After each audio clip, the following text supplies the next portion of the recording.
Hello, everyone. Thank you for joining us today for World Bank Group Data Privacy Day 2022. We're very happy that you joined us for this third of 6 sessions today. This session is going to address privacy, pandemics, vaccine passports, and ethics in data-driven decision-making.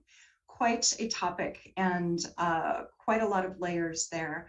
We have a wonderful group here with us today. We have Pam Dixon, founder and executive director of the World Privacy Forum. We have Nicole Hassoun, professor of philosophy at Binghamton University. We have Vincent Cassard, deputy head of the Data Protection Office for the International Committee of the Red Cross. And we have Sandra Wachter, associate professor and senior research fellow at the Oxford Internet Institute at Oxford University. So quite a stellar panel today to address the very important topic of ethics and in the context of pandemic and decision-making. Before we go to our panelists, I'm very happy to present Mr. Jorge Dajani.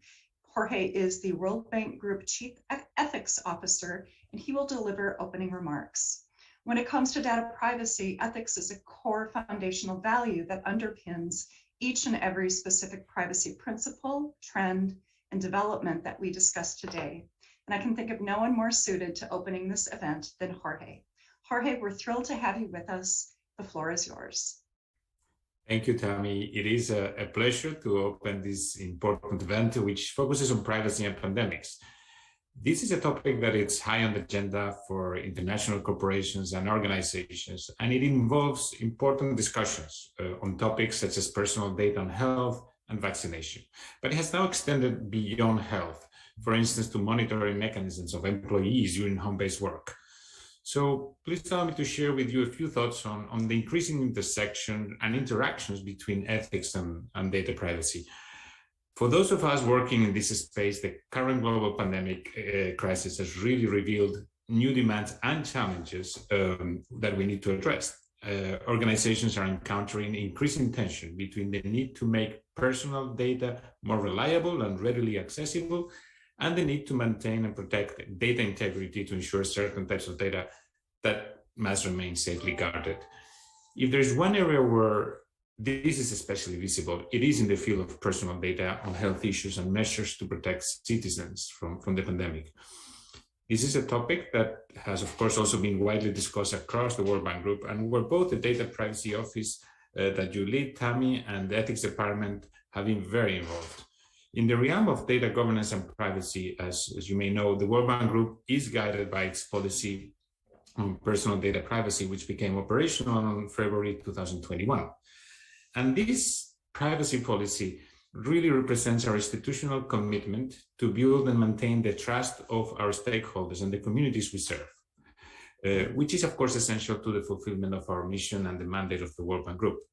So I would like to highlight the importance of close collaboration between Data Privacy Office and our team in the Ethics and Business Conduct Department, as they have also helped us to implement additional personal data protection measures in our day-to-day work.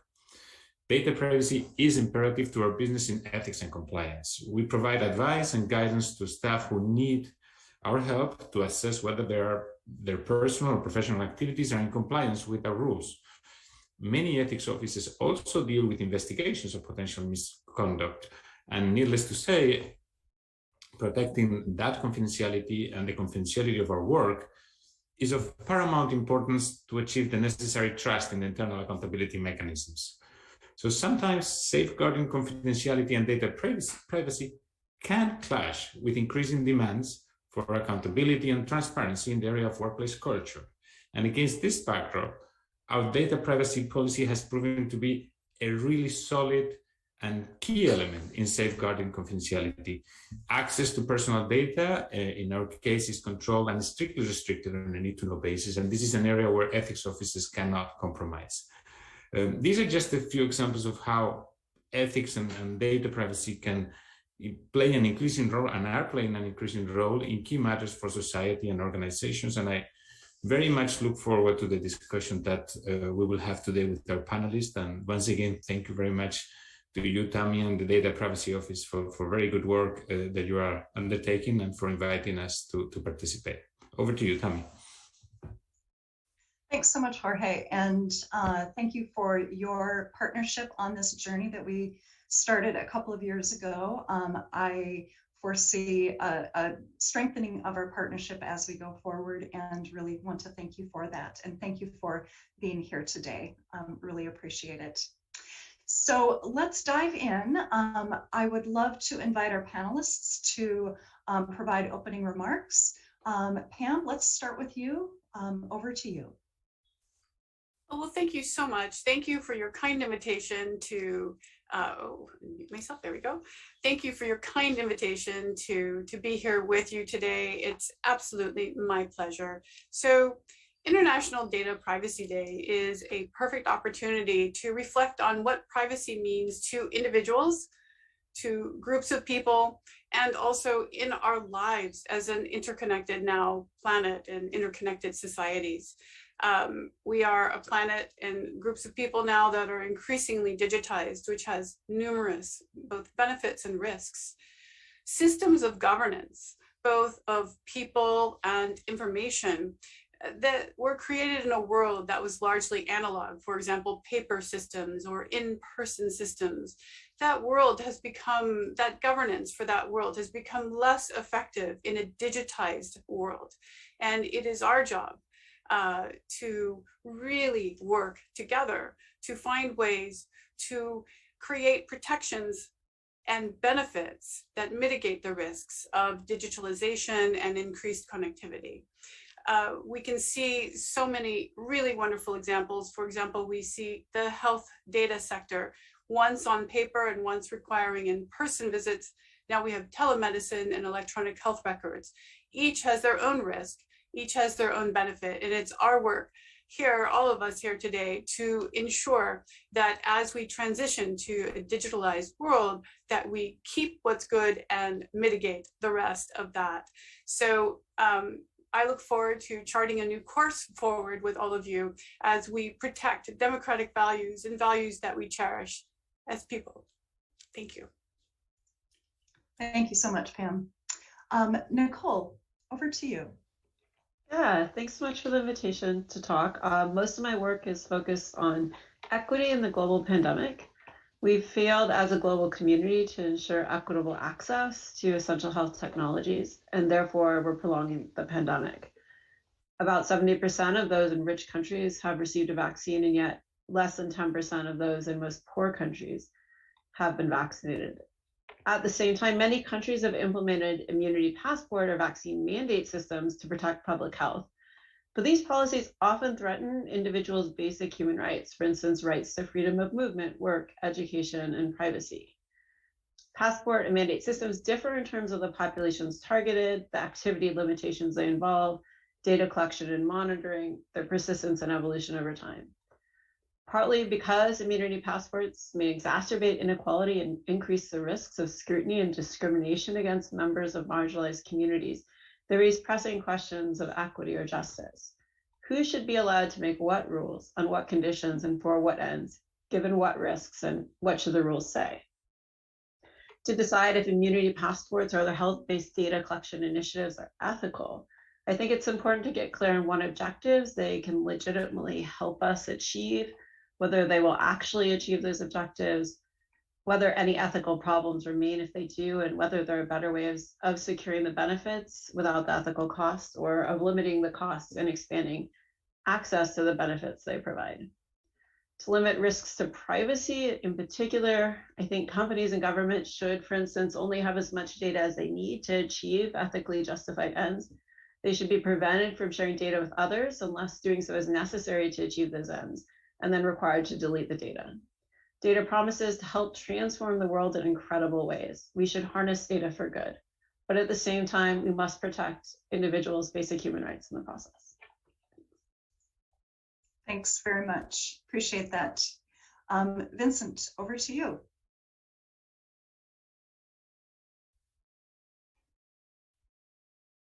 Thank you. my opening remarks will be brief because unfortunately on this International Privacy Day, it's a difficult situation we are facing with a major cybersecurity incident and attack on ICRC data that happened last week. And I'm just coming out of actually the crisis response team. So for us, it's a bit of a difficult moment. But at the same time, this incident is worrying because it's a worrying trend in which we have seen as well hospitals, humanitarian providers attacked by on the cyberspace, and this new target or this new attack is a concern because it affects the most vulnerable people and population in need of assistance. So obviously we've been developing a strong as possible data protection framework as well as cyber security framework. But I think this event reinforces the need for this continued cooperation and dialogue because these challenges are extremely more and more sophisticated because of technology and more complex because of the architecture of service providers and in which we operate. So I think for me this occasion for dialogue is important because that's through these partnerships and dialogue that we will be able to proceed to basically progress and develop practices and implementation of the rules that make sense and that are relevant in this environment. But that's how we developed our handbook on data protection and humanitarian action by partnership and with input with academics, data protection authorities, and other organizations. And we look forward to continue this discussion at the moment, maybe primarily to tackle the incident we are facing, but with a more forward-looking view as well. Thank you very much. And thank you especially for being here in the midst of what I can only assume is a crisis for the ICRC. We'll talk about that more later in our Q&A session. Sandra, over to you. Thank you so much, Tammy, and thank you so much for the invitation. It's a pleasure to be here. My name is Sandra Wachter. I'm an associate. And I'm a lawyer by background, and I focus on legal implications. And since this has always been a very important topic, but I think about responsibility. And I think the pandemic has also shown us what a double-edged sword technology actually is, because on the one hand, it did a lot of good things for us. It enabled us to work from home. It enabled us to educate children from home. It was a lifeline for a lot of people to communicate with their friends, visit them. Food delivery was dependent on it. So it was definitely a lifesaver in many ways. But at the same time, the privacy risks are, of course, more and more prevalent than they were before. And so we see how privacy is now even more important because those algorithms are collecting those data. They're learning so much about us. And it's a big question how we can actually be completely protected in this new connected world. And then there's a question of, what do those algorithms learn about us if we don't even fully understand how they work? They are black boxes. Nobody can really look into it and understand what's going on. And unfortunately, very often, the communities that are being that are already very enfranchised are the ones that have to bear the costs again. So I think it would be very, very important that we all stick our heads together and figure out how we can use technology in a way that allows us to seize those really good positive sides that it brings, but at the same time minimizing the risk, especially for those that are. Thank you so much. And you touched on something that the first panel for today's events touched on, which is cooperation and building connectivity around the world. I think that's really, really important. So thank you everybody for your opening remarks. Let's jump into Q&A. I have a couple questions for you, Pam. You mentioned digitization and its importance. It was expanding prior to the pandemic, and then suddenly it has become even more important. What do you think are both the positives and the negatives? Or let me say it differently, what are the opportunities to ensure that we focus on the positive and don't fall into a negative trap with digitization? Yeah, so I mean, there's no doubt that we can see how digitalization has impacted all of us. That we can all find good case studies, we can all find, deleterious case studies. I think that we all understand that digitalization really doesn't leave anything untouched, or very, very little. And I'm including in this the issues related to the uses of, for example, artificial intelligence and machine learning, which are a big consideration today as some of the after effects of digitalization. So I think that what we're really looking at here is an opportunity. The first opportunity that we have is to ensure that conversations that are happening among the wealthiest nations regarding advanced levels of digitization are not removed or excluding other jurisdictions and countries which may be further behind in the course of digitalizing. And an inclusive conversation that takes into account all contexts for data privacy, data governance, and protective measures, data minimization, all of the principles that we now know as norms in data governance. We must have these conversations with each other very cooperatively, ensuring that the conversations are not adversarial and are not simply forcing upon jurisdictions a particular worldview. So in our research, what we've found is that most governments, most countries, most businesses, many businesses want to do the right thing, but each country and each business sector, they have their contexts. The same type of data governance that would work in the health sector doesn't necessarily also work in the government or in certain private sectors. So we've got to adapt and do it according to really sound principles that promote democratic values. But this is a lot of implementation work now that we have sitting in front of us. Now that we're getting rapidly digitalized, now we have to rapidly implement in a very ethical way and inclusive way. Thank you. Oh, so important, Pam. And of course, your comments touch at the heart of what the World Bank does. We want to make sure that developing countries are keeping up or have the opportunity to keep up with the rest of the world as we develop digitization and the protections around that. So I really appreciate your comments on inclusiveness and making sure that we are raising the sea level, if you will, for all. That's really important. On a different topic, I know that another area of interest for you are data brokers.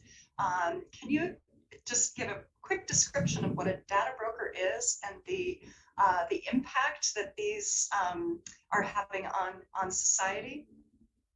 Yes, so data broker work is actually a subset of the much larger picture work we do on complex data ecosystems and their governance and how they interact with each other.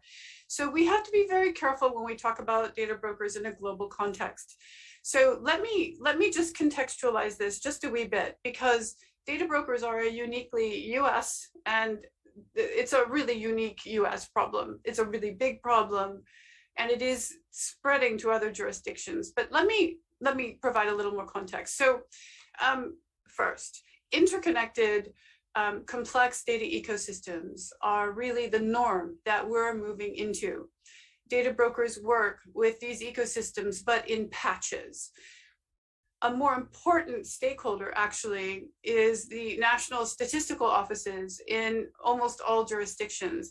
In the US, that would be the CDC. In New Zealand, for example, it would be Stats New Zealand, and so on and so forth. The important thing is that NSOs, if I may say, they all have legal frameworks that guide them. They have institutional ethical practices that really chart their course. And they spend an enormous amount of time working on confidentiality and ethics of data uses, storage, etc. And they really understand data ecosystems. They have a lot of data, but they are not data brokers. There is a huge difference. A data broker is a very different thing. So I think that all of us need to support ethical use of data, such as that being done by NSOs. But the work of data brokers, if a data broker is acquiring data, for example, purchasing the retail transactions of people, and then aggregating those into profiles, that type of work is very harmful to people. For example, the ability to derive lists of people of certain ethnicities, people who live in trailer parks or below the poverty line, and target them for very predatory advertisements in regards to certain credit opportunities, or really that are in fact predatory. That's the kind of information ecosystem governance that we don't want. And in fact, it's a bit of an unregulated sector. And that's something we're really seeking to find rules for and to find good governance for. I do believe that as time goes on and as more and more norms are developed in broader data uses, that you'll find that these kinds of very, very challenging and uses with a lot of potential for harms, I think you'll see these start to really fall into kind of a toxic state where people don't like them, people know about them, and they are unaccepted. So until then, I think that we need to really support the ethical uses that we see, and to look at the governance frameworks that are working with very complex data ecosystems, and then apply them as they are fit within each context. Thank you. Thank you, Pam. Fascinating work that you and your organization do. Thank you so much. Nicole, let me turn next to you. You do some fascinating work. You look at global health from an ethical and philosophical perspective, and that just sounds so interesting. Can you talk about the view of health as a human right, or the ability to have access to healthcare as a human right, and specifically whether or not that conflicts with other rights that we enjoy, such as the right to privacy? Yes, so thank you. I lead the Global Health Impact Project, which is an initiative to advocate for and share data on access to essential medicines around the world. So I've been thinking about human rights and access to medicines, especially. Many states have endorsed, and I think there are good moral reasons for all states to endorse, the idea that health is a fundamental human right. So as the UN Declaration on Human Rights and the Committee on Economic, Social, and Cultural Rights in particular puts it, the human right to health creates a legal obligation on states to ensure access to timely, acceptable, and affordable health care that's of good quality, and then also to provide for underlying determinants of health, so access to things like clean water, sanitation, food, housing, education, and to promote equality. So states and the international community are required to support this right through the maximum of their available resources. And a rights-based approach would then support health policies and programs, prioritizing the needs of the least well off, promoting equity. The right to health should be enjoyed without discrimination on the basis of race, age, ethnicity, and equity requires taking steps to redress discriminatory laws, practices, and policies. Of course, there's a lot of other legal human rights. So there's civil and political rights, like the rights to freedom of movement, thought, religion, expression, association, and privacy. And then there's also other social and economic rights, like adequate food, housing, education, health, water, sanitation, and work. I think data can help protect human rights and transform the world in amazing ways, and we should harness that data to achieve those ends. At the same time, of course, we have to respect human rights in the process. So if protecting public health requires limiting privacy, we have to think about whether those trade-offs are justified, whether we're violating human rights and implementing policies. And we should protect public health in ways that don't limit individuals' freedom of movement or interfere for privacy, insofar as we can. So Hope that's helpful. Yeah. Yeah, definitely. And then, so to take it down to a granular level, we're hearing a lot of talk about vaccine passports, and I know that they are already in use in some places. How does that help or hurt the equitable distribution of health resources, and at the same time enable people to travel freely and access other services that they might need?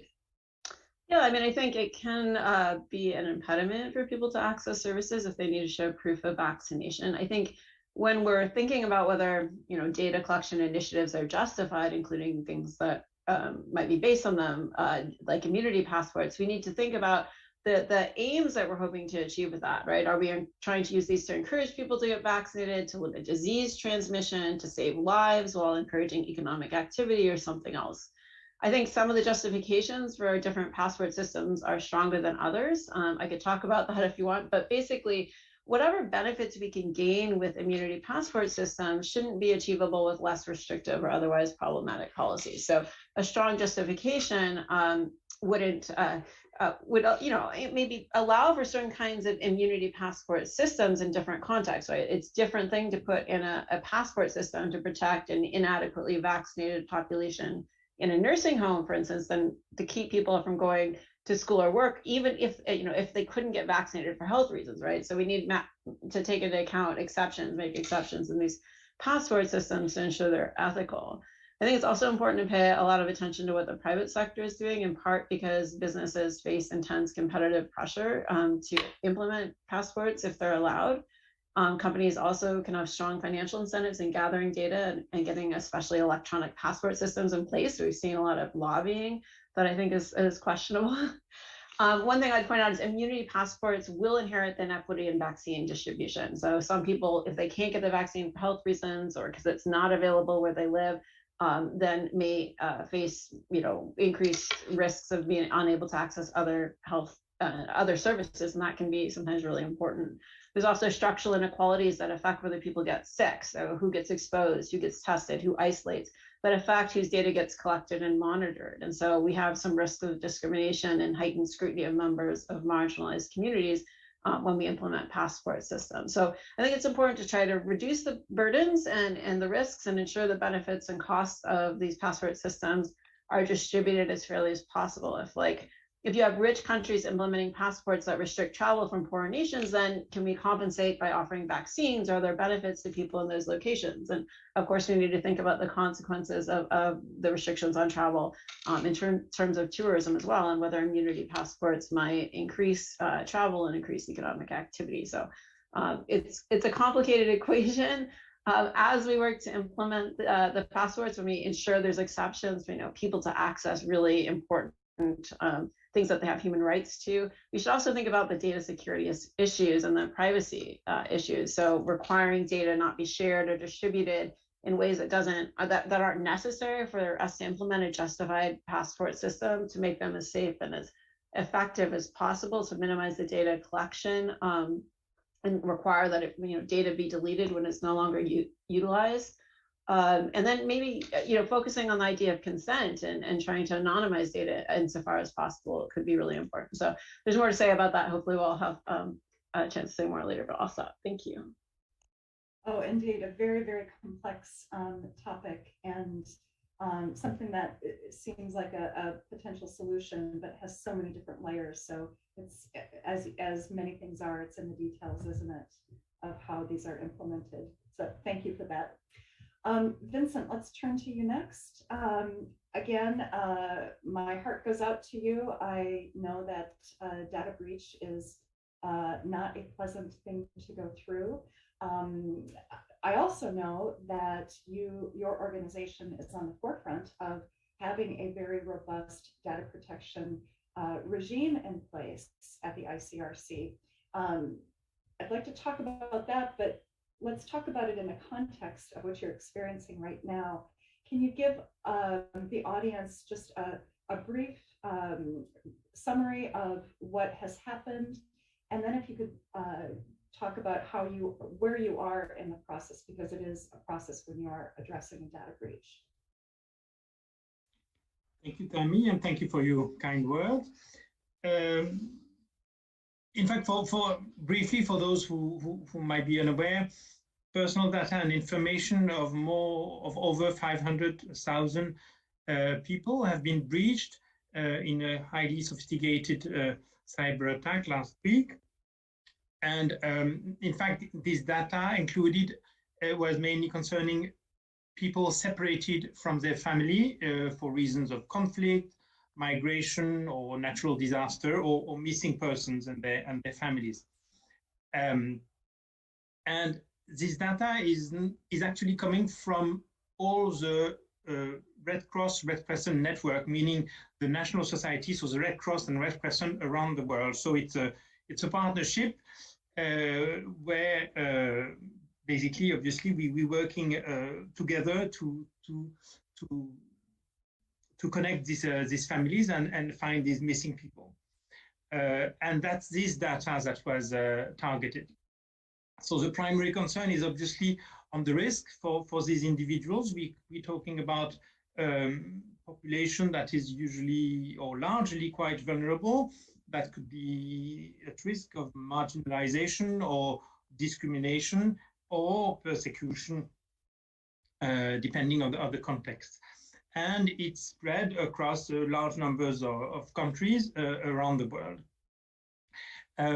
Maybe I'll go very practically to something that is linked to what Pam mentioned, is it's the inclusiveness and the fact that we're dealing with different jurisdictions. And here we are fully dealing with this challenge because, in fact, these data sets were a shared responsibility. For the lawyers, we were co-controllers between the ICRC and the various national societies, so that's 100+ organizations across the world. They inputted this data, and we provided mainly the server and the data set. And then we cross data to try to find matches, basically. So it creates enormous challenge. I mean, okay, there's the first one, beyond the risk, obviously after the risk. The first one is to reestablish business continuity.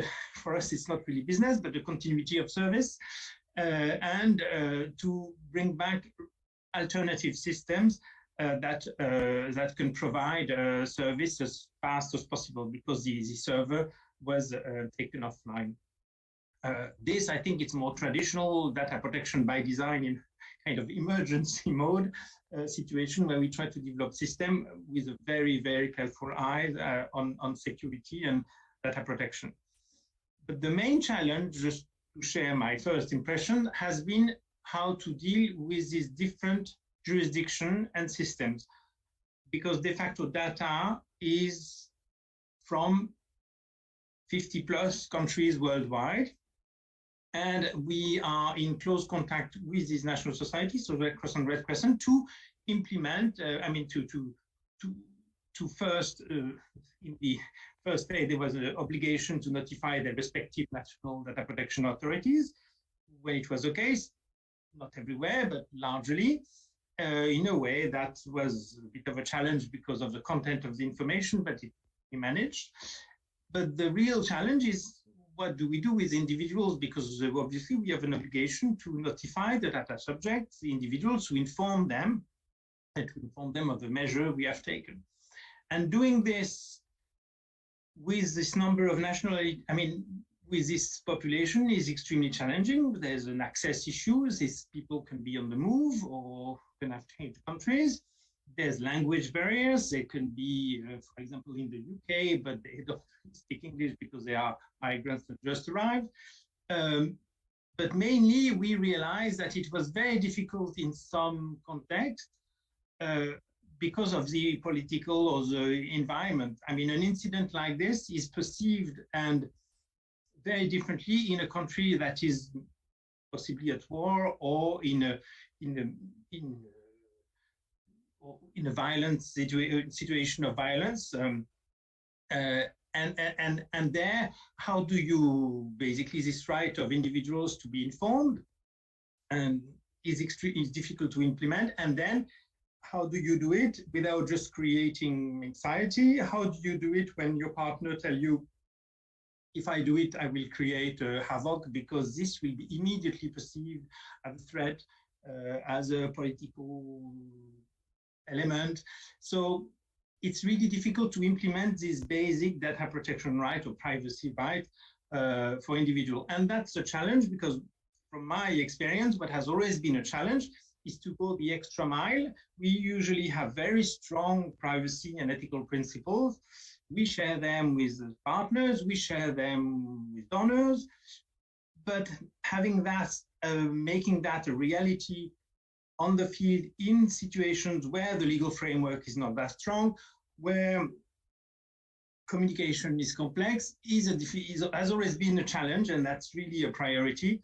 And this incident shows that it's really, that's where the challenge is, and we're putting all our efforts to do that as transparently and efficiently and doing no harm as possible. Thank you, Vincent. It's very complex, and it's quite disturbing when the good work that you are doing is potentially in hands that might cause more damage. We'll circle back to you in a bit. Sandra, over to you. Your research and publications have focused on ethics, transparency, fairness, and diversity in technology in the context of artificial intelligence, connected cars, surveillance, and more. So Sandra, all of this sounds really interesting, but often the discussions that I hear are so technical and so not quite understandable. Can you tell us just exactly what the dangers are? What are we talking about when we look at the potential negatives or the ethical issues involved with this technology? That's a great question, Tammy. Before I start, I just wanted to check if everybody can hear me okay, because I think my microphone was going in and out, but I see nodding faces now, so that's good, fantastic. Yes, great question. I think the dangerous side of AI is also the exciting side of AI at the same time. So the thing that AI is really, really good at is finding correlations and connections and patterns between data points that humans would never see. And that can be extremely exciting. So just imagine that an algorithm is able to see a correlation between somebody who likes the color green, that is us, and creativity. And then you could predict whether somebody is creative by just asking them what their favorite color is. That is amazing. That is something that a human would never think of. The same algorithm can also find a correlation between people liking the color green and people being gay or Black or women or having a particular religion. Correlation, not causation. It's just a correlation that's important to know. But unfortunately, that is all data science is focusing on, is interesting correlations.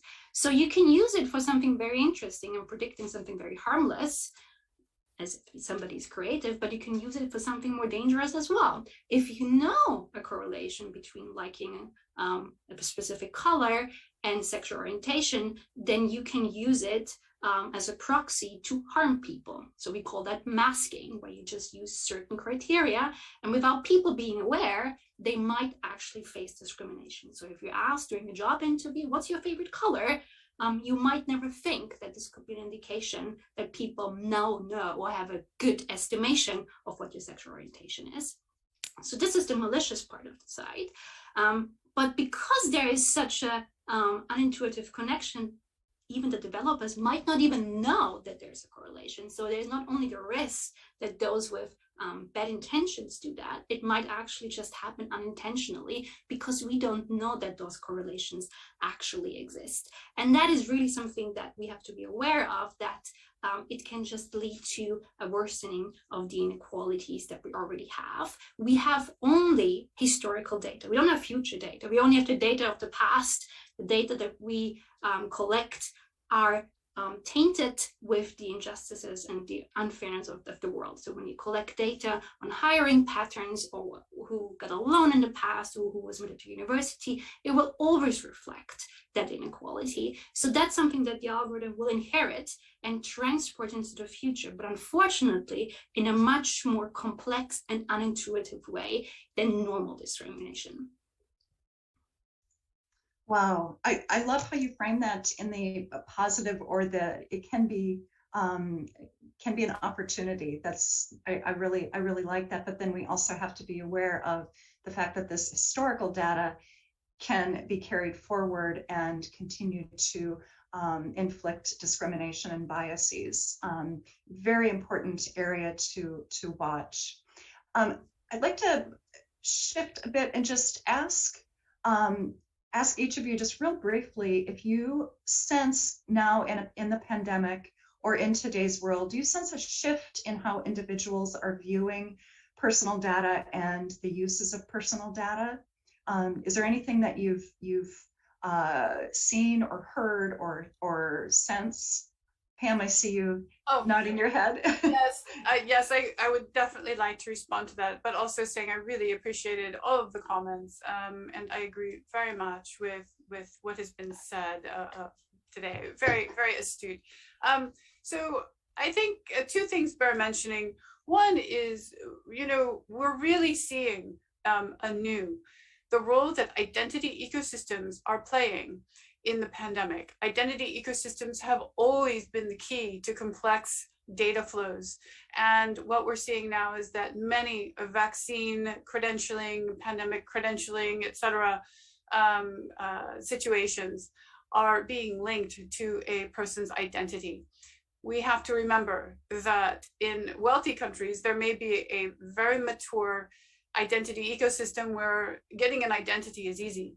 But there are many jurisdictions in the world where getting an identity is not easy. And there may, in fact, be political reasons that people are excluded from getting a formal government ID. I think of, for example, certain people in Kenya.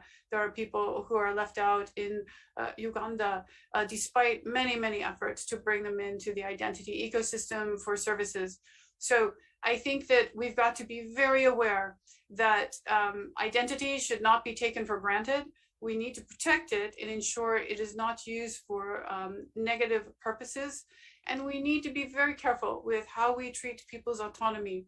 There are many privacy protective ways of creating vaccine credentialing systems.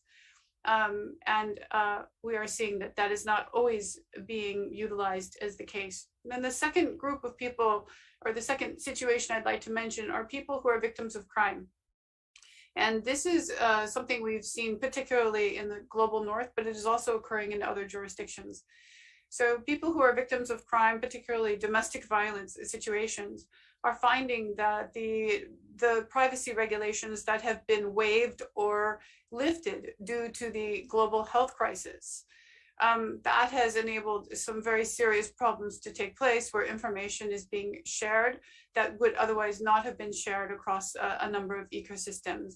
So we do need to take a look at the emergency use authorizations that have lifted and waived security and privacy requirements of some legislations. And this is in now the global north jurisdictions, but it also exists elsewhere. And we need to find ways of protecting our vulnerable members of our population from being found when there is a safety issue. And this is a complex topic. I'm just really lightly brushing on it, but we are seeing a very, very unfortunate increase in problems associated with this area. Thanks.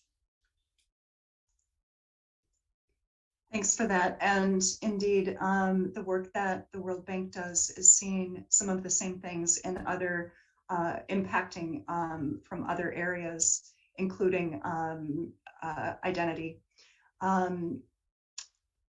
Last question before we turn to audience questions. Do you see any emerging trends or technology or something that is going to radically shift how we use technology or how we view and protect our privacy? Kind of a crystal ball question, if you will. Anybody have any predictions? Nicole? Yeah, I don't know if this is a prediction exactly, but we've seen a lot of things that are new in the COVID pandemic. So we've seen the rollout of contact tracing apps and immunity passports, and often these things happen without full impact assessment or stakeholder consultations and evaluations. And so as things do change and we see more gathering of intimate biometric location data and so forth, and as it changes in the private sector as well, we see people using WebEx and Zoom, and employers using, potentially using continuous desktop monitoring or webcam sharing. We all face more risks, right? Just a few data points are enough for companies to basically identify us and potentially sell our information, as you were talking about with data brokers. And this can have huge effects on people. It influences our ideas, our decisions, and our autonomy, the ways that all of our data is used. And so we could be denied medical coverage, we can have our identity stolen. Individuals, simply can't respond well to the risks that we face, right? We don't understand the benefits and costs of the transactions that we're making when we click, okay, I'll take it and you can have my data. And even if we do know the risks and benefits, we may not have a good alternative to providing the information that can be used by both public and private agents in a variety of ways for criminal detection, for a bunch of things. And so we need to regulate data collection, storage, use, access, and sharing. And the risks often can be limited in the ways that we anonymize information. We refrain from linking different kinds of databases without genuine consent. We make discrimination illegal. We ensure that private companies don't monopolize medical data. And we should really, I think, have good regulations that attempt to give individuals autonomy and regulate the risks that we face in the future, because things will continue to evolve, and I feel like we should be a little bit more ahead of the curve than it seems we are. Be more proactive rather than reactive. Vincent, I think you wanted to chime in. Thank you. I agree. In fact, there's so many new technology like AI or like what Nicole just mentioned that is a challenge for us, especially in the circumstances we're working on. But I would like to highlight one thing that maybe is very specific for us, is the fact that even if it's not new, one of the big challenges we have and we see is the use of cloud services. Why? Because one of a critical element in the trust we get from states and from people we support is our neutrality and independence. So it's based on the fact that we are an international organization and recognized as such, therefore recognized with privileges and immunities. With the complexity of service providers, the complexity of their architecture, and the extraterritorial application of some legal framework, it's getting extremely difficult to put the data, basically to all the data in a jurisdiction under that, not that we control as a sovereign state, but that we can control in terms of, who's in charge, and hopefully a country that recognize our privileges and immunity. So it's one challenge. If we were a state, we would do like some European states working on possibly a sovereign cloud. We are not a state. There is no humanitarian sovereign cloud in view. So we are actively looking for partnership ideas. Some of my colleagues mentioned zero trust architecture as a response to this challenge. It's just an open question, but for us that will be an important one to find a space where we can have a sovereign or controlled jurisdiction over. Vincent, I think I have colleagues that would love to talk to you about that and developing a cloud system for international organizations. That's a great idea. Pam, you wanted to come in. Yes, I would like to plus one on Monsieur Cassad's comment. I agree, cloud is a big issue. We're engaged in a very significant, multi-jurisdictional conversation about cross-border data flows and government access to data. I think this is an important issue. I would put my 1 cent in that I think data localization is probably not the right answer. Cloud is here. We need to adapt. I like the idea of a multilateral cloud. I think it's very interesting. I would love to talk with you more about that. I just had one quick comment beyond that, which is we really, really need to be thinking about the private sector, or the use of private sector data for government purposes. I think that this is something that going forward in the pandemic, we've got to really look at. I remember the first time I saw all the aggregate statistics starting to roll out, and it was data, mobile data. Is this useful during the pandemic? It certainly is. But was this private data? Yes, it was.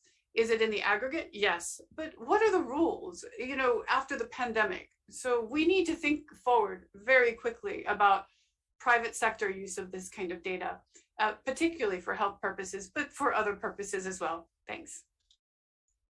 Very important, Pam. What happens with all these norms that we're living in the midst of a pandemic?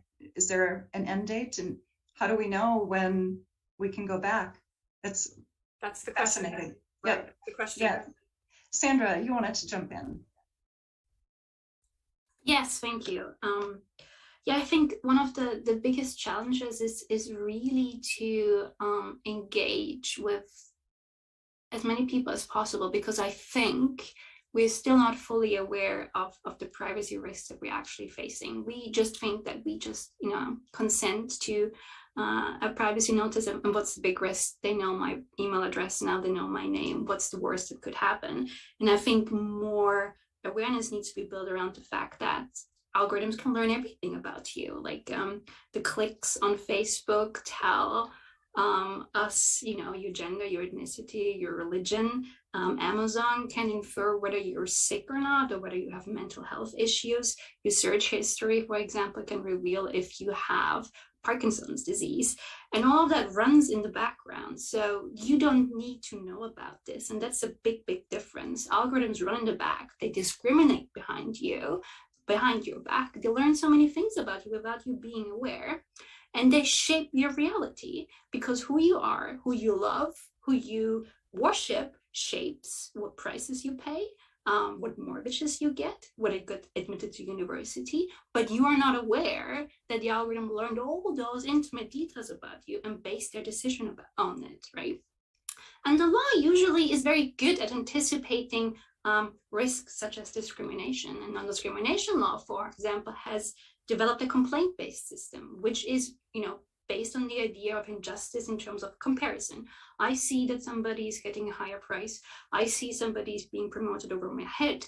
And if I see this, I can raise a complaint. With an algorithm discriminating behind my back, I don't even know that I just lost out. So a complaint-based system in a legal framework is not necessarily the best trajectory anymore if you have algorithms that make those decisions and not humans anymore. So I think what we need to do is really rethink and reimagine a lot of the regulations that we have, data protection, non-discrimination, competition, with a different mindset, because those laws were created to keep humans in check. So everything that we have to investigate, to punish, is designed for a human-human setting, but algorithms work so different. So we need to think what kind of governance mechanisms are more suitable to govern those new risks. Thank you so much. And to your point on raising awareness of how these algorithms and what is happening behind our backs, this panel is doing just that, and sharing with those who've tuned in just a little snippet of what these issues really are. So I'm going to jump to, I think we have time for maybe 2 audience questions.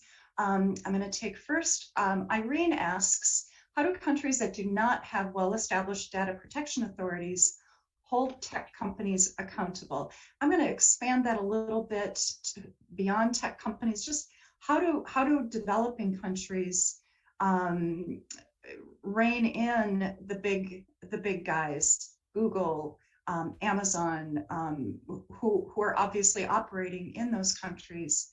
Anybody want to jump in on that one? Pam? Yeah, so look, we have 145 jurisdictions in the world now that have either GDPR, the General Data Protection Regulation, or they have GDPR influenced regulation. Most of these countries have set data protection authorities to enforce those laws.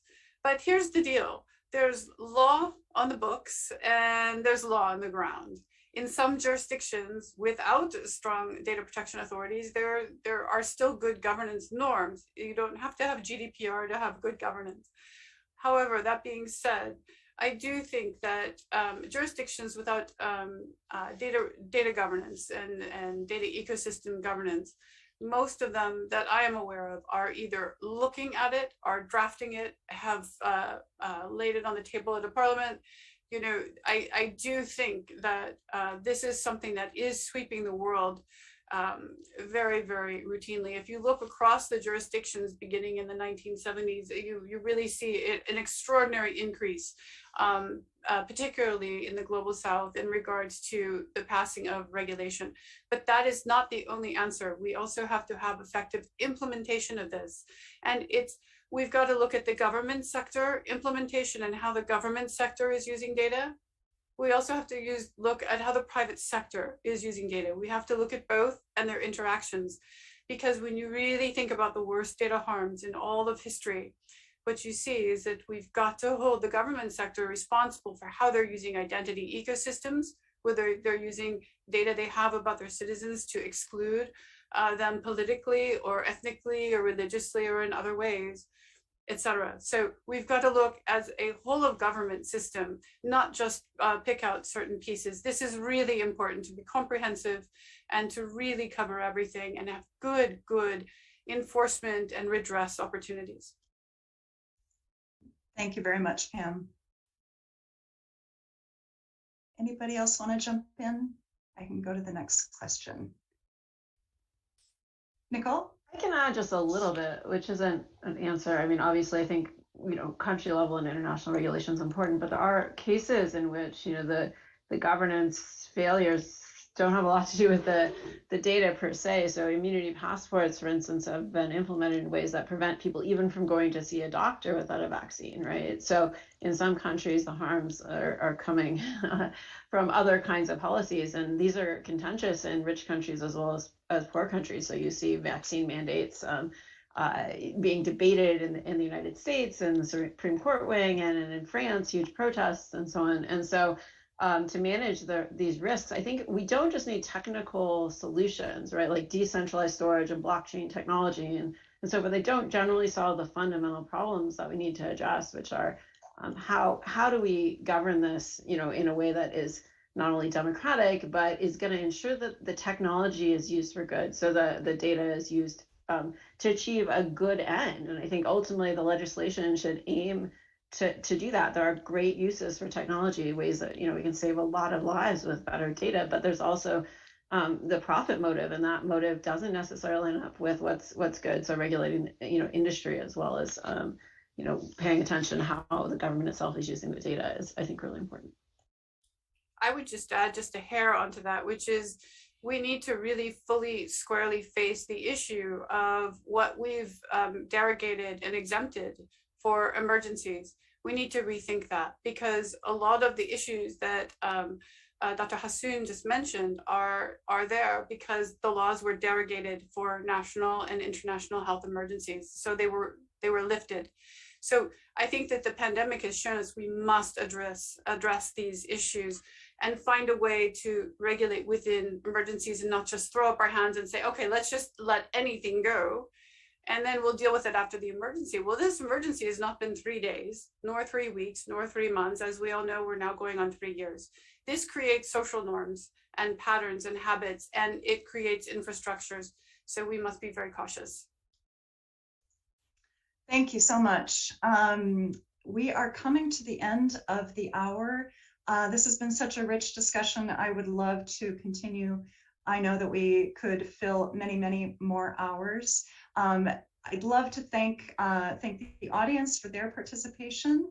I'd like to thank the panelists. Thank you very much for contributing your perspectives and provocative thoughts and challenges. And Jorge, thank you again for being here and providing opening remarks and demonstrating the determination that the bank has for ethics and more ethics in the context of how the bank uses personal data and the partnership between personal data privacy and ethics at the bank. So thank you, everybody. Happy Data Privacy Day. And Vincent, best of luck to you. There was a question that came in that wanted to know if there were lessons learned from your experience. I know you're still in the midst of it, but I will use that to tease the audience to stay online, because at the top of the hour at 1 o'clock, we have a debrief after the SolarWinds cybersecurity breach last year. So tune in for that, and you'll hear perspectives from the that particular incident. So thank you, everybody. Have a great day. Thank you Thank so you. much. Thank you.